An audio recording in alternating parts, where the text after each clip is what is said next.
Humans of the cardboard, welcome back to Just Nuts, guys. Today we're taking a look at more Alliance Insight reveals, coming down the tracks on this quickly. We have like less than 10 days left, and I think like 11 or so cards.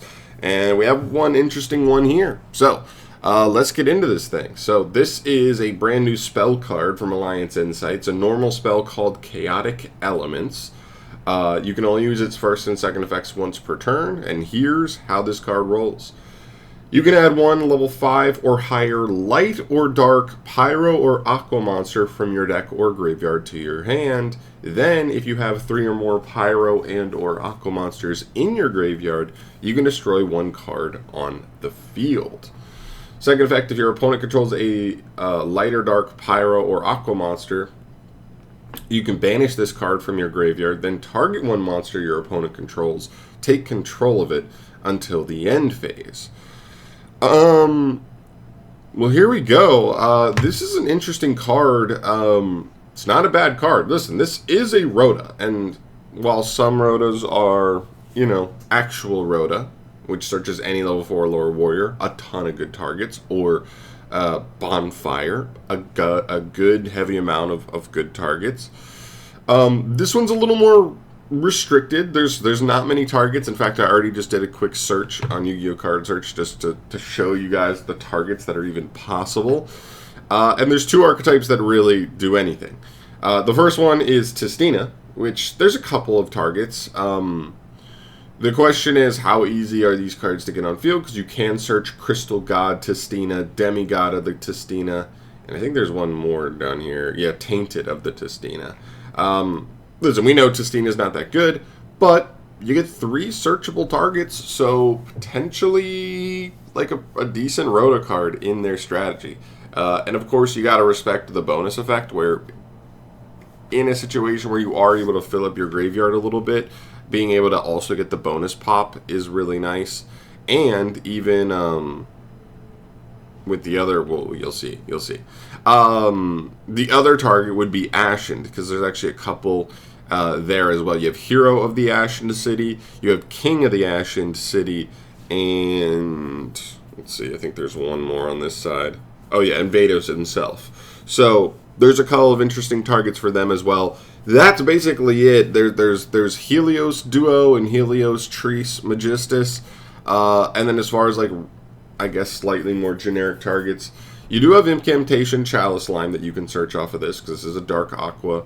And you have Danger Nessie, which is also a searchable target. But that's basically it. It's those 2, and then it's 3 Tistina targets and 3 Ashen targets. Problem is, because it only searches level 5 or higher, the targets you even can get from those archetypes are not even the best. At least they're not starters, like great starters in those archetypes. But regardless, it is still a Rhoda. And when Konami makes a card like this, and it's kind of like, what are we doing with this kind of thing? I always try to remind people, don't worry too much about the targets right now. Just take this card for what it is and say, this actually is just a good card. It is a Rhoda for what it is, with some bonus effects. And if we can,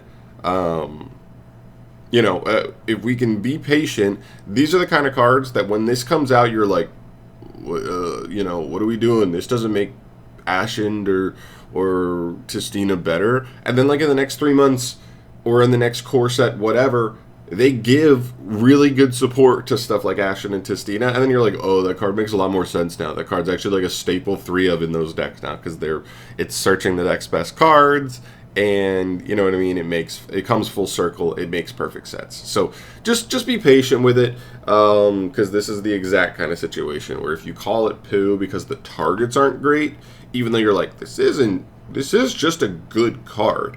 If there were good light, dark, pyro, aqua targets, this card would just be nasty. You know what I mean? If there was just one good archetype that used this. Now, the 2 archetypes aren't good yet, but just be patient, because it'll come through at some point, I would guess. So, pretty good card, all in all. It's just not ready yet, but we've already had people that low-key, in my comment section, I've been saying, like, oh, keep an eye out, because Tistina and Ashen should be up for support soon, just because the OCG Semi recently got them ported over to their version of the game, because those were TCG exclusives. So keep that in mind going forward. But this, I actually didn't even look which slot this is. This is slot 67. So cool. I mean, this seems to be one of the generic spells, or like filler spell cards, not an archetypal one, but we'll keep an eye out for the rest. So stay tuned for more. My guess is that like almost down the stretch here, we'll be getting a card revealed almost every day, I would guess. So stay tuned for that. Hopefully they finish strong like they did last set. Don't forget, last set we only had like 7 card slots left, and I was like, okay, this is the filler stuff, like nothing crazy. This set is not that good. And then they finished with like 5 straight days of like Clockwork Knight, Abawaku, the Molcharming Nialis, the Delta of Temptation, the zombie support card that's actually pretty interesting, and Double Wild, that like cool spell card. And there may have been another one. Those are like the ones off the top of my head I'm thinking of. But like, and they finished like really strong, especially for slots that I thought were going to be filler. They finished really strong. So let's not judge a set yet until we get the final cards, because like this card is not a bad card. This card actually makes the set a little bit more spicy.